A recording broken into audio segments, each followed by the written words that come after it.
meelaha sino socotay waa la iga saaray aniga iyo rag kale waxa la yiri cadayn kuma haysana Cabdimaalig iyo raggaas rag kalena maxkamadii go'aan bay ka soo saartay yani muxuu ahaa weeye marka xukun bay ka soo saartay waxa weeye wala sii daayay intoodii badnaa midun baa muxuu ahaa maqanahayo hore u sii baxay ayuun baa muxuu ahaa ay maxkamaddu 3 sano ku marka taasi way dhacday arrinkaas dhacay waayahay dib badan mudatay inta badanna waa lagu xiray arrimaha dhalilaha madaxweynaha maanta miyaad ka gaabsanaysaa misaalkii baad ka sii wadaysaa may wala xaq ka gaabsanayn ma sheekadu madaxweyne iyo ashxaas magac laakiin waxaanan ka gaabsanayn inaynu wanaaga farno maanta reebno laakiin waxa lagu maqaalaa in xulaysi kaaga yimid dhinaca faamiliga aad arrimaha uga baxaysaa arrintaas ma jirtaa xaq laga bixi maayo ilaa la dhinto ilaahay wuxuu yiri bacda a'uudu billahi minash shaytaanir rajiim wa'bud rabbaka hatta yatiyaka al-yaqin illa anta kadhamaysa xaq ilaahay caabudada ilaahayna waxa weeye sheegis xaq xulaysiga faamiliga kaaga yimid ma jiraan wax xulaysi ma jiraan laakiin qoys waxay jecel yihiin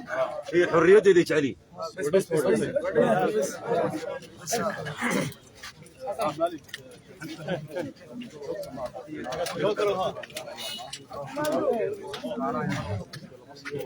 ميكروفون كمان وقع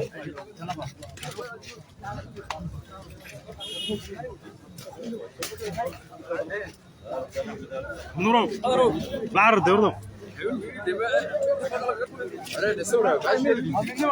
امسك وين مقالة في سوا حاجه مدو ياله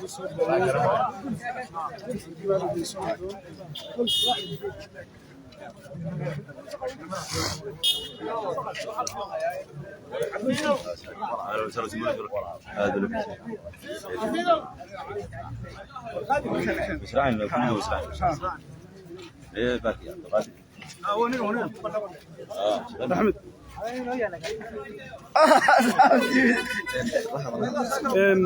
احمد واحد كلمه xubnaha kala duwan xuquuqlisaanka u dooda maanta waxa la soo daayay Cabdimaalig Muuse Sheekh Aldoon bal faahfaahin naga sii wada ma soo dhaweeyay Cabdimaalig Muuse Aldoon soo dhaweeyay waa maalin farxad nin wallahi jadaalay wasay ugu maalinta ugu dalsan ilaahay u bariyay ilaahay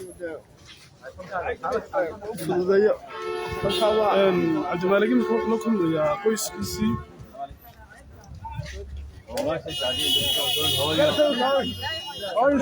تعالى وما نفر عليه وما نفر عليه عندك ذي قال نحن هو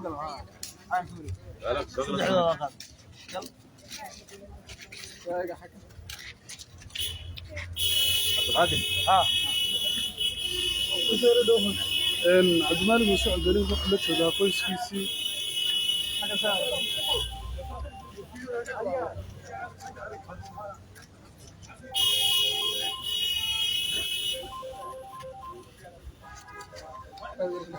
زمان فهمت هذه ما شاء الله هويه ايوه قرر بس Cabdimaalig وهي كليجن لا خلاص لا خلاص وهي كليجن وانك قادن وهي كليجن لا يركب وهي كليجن مر لا يركب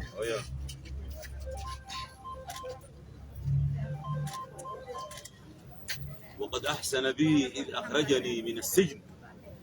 لا يومي وناتي مركو تشاف كي قصوا صار يديك أنا برايدي كذا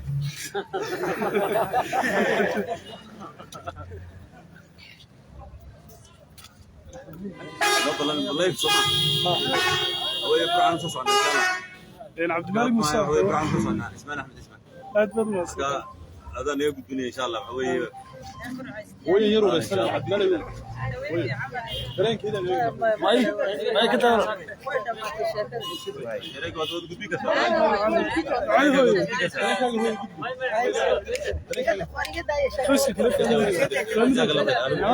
بس أنا كده يبقى خالد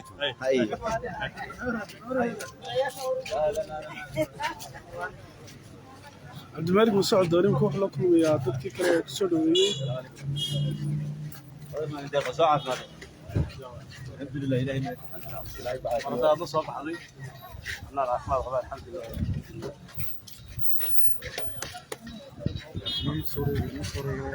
هاي عدريسو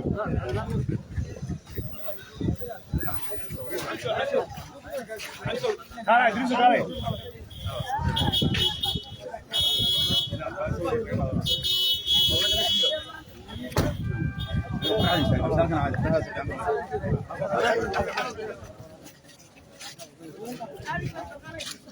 dad badan ayaa magaalada Hargeysa si weyn u soo dhaweeyay Cabdimaalik Muuse Coldoon بدر معنا دقيقة ساعة هذا قال ونم تاريخ وين كان حسين على اسماء خالد غادي فرحانو فرحان كحنوقو هذا حفظ معنا كلمه عن قمينا انا قبراي قاري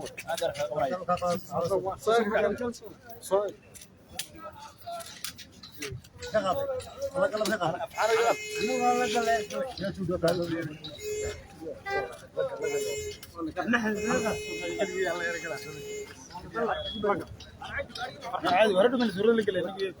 الكم وشام عز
Cabdimaalik Muuse Coldoon waxa uu la kulmayaa bulshada kala duwan ee magaalada Hargeysa kuwaas oo ku faraxsan soo deyntiisa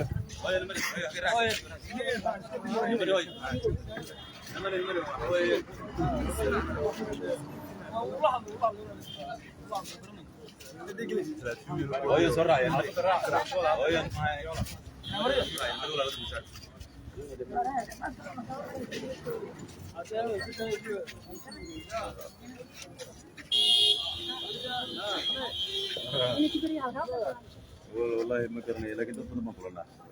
معك ما يا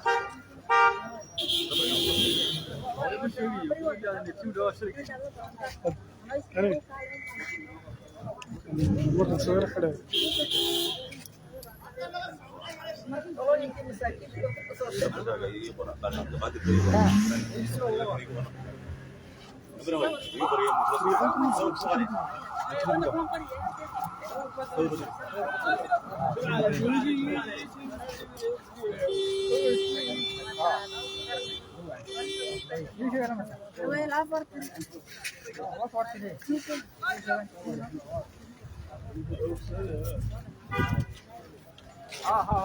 dadku aad bay ugu faraxsan yihiin soo deynta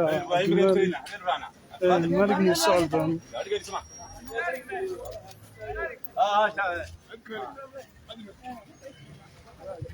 oo goordhaweyd laga soo daayay xabsiga weyn ee magaalada Hargeysa Cabdimaalik wuxuu la kulmayaa bulshada kala duwan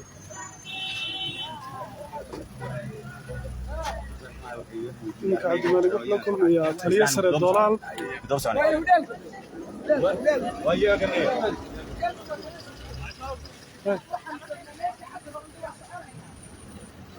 خير مع الدر خيرو خير ان كثير كان خيرو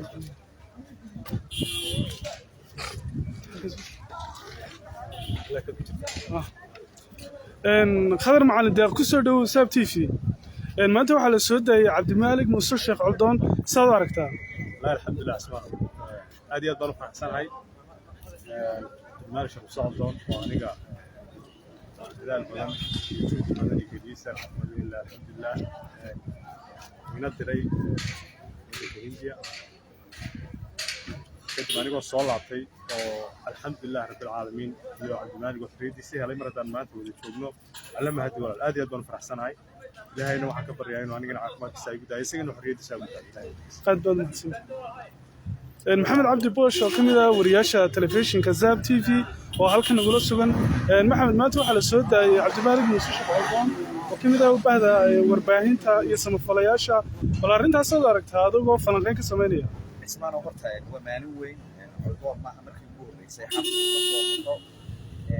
xabsigani laakiin wuu ka duwanaa kuwii hore ugu jiray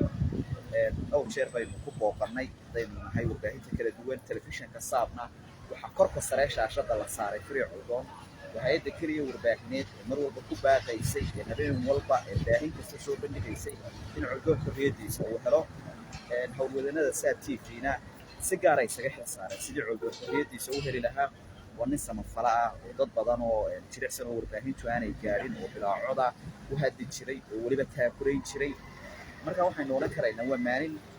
قبل جينا بين نقول هذين هاي ورباهنتا يا هذين هاي شعب الصومالي الآن يكلا دوان يدخل الصوماليات أو قاعد سينا أو عاونا ما يهينون دخل الصومال الآن تدور تجي ملك الدوان وحبسية كسي دايدر حتى الصومالي أنا هاي وعاونا يدخل جيسة شوقة إلا يمقص ملك الدوان به مرة واحد نقرأ ومالنا إنه كفر أحسن هاي عدوان وفرحات وكلا إنه سيود دونه حوله سمفلك يجرجار كا إلهي ما أنا مقدر يوم هدعي مرة halkan waxaa taageysnaa Shaafici oo kamid ah bahda warbaahinta Saab TV oo isagu saaka u soo qalab qaatay sidoo uga qayb qaadan lahaa musoo tabin lahaa soo deynta Cabdimaalik Muuse Coldoon bal dareenkaaga adiguna la wadaag wallahi Ismaan Axmed Ismaan ma dareenkayga lagu soo koobi karo saaka lixdii waxaan deegan ku ahay shirka weyn magaalada Hargeysa markii soo gaaray dhawaaqa in Coldoon la sii deyn doono oo reediisi hiri doono 2 sano kadib wallahi ma hadii karo farxadeed aad baan u faraxsanahay dawaanin wariye ah qayb naga mid weeyaan dhinac marka la eegana waa dawaanin u halgamaya ama diinta islaamka kor u qaadaya waan ku faraxsanahay Allah cimrigiisa iyo caafimaadkiisa ma dheereeyo baa la yeeshaa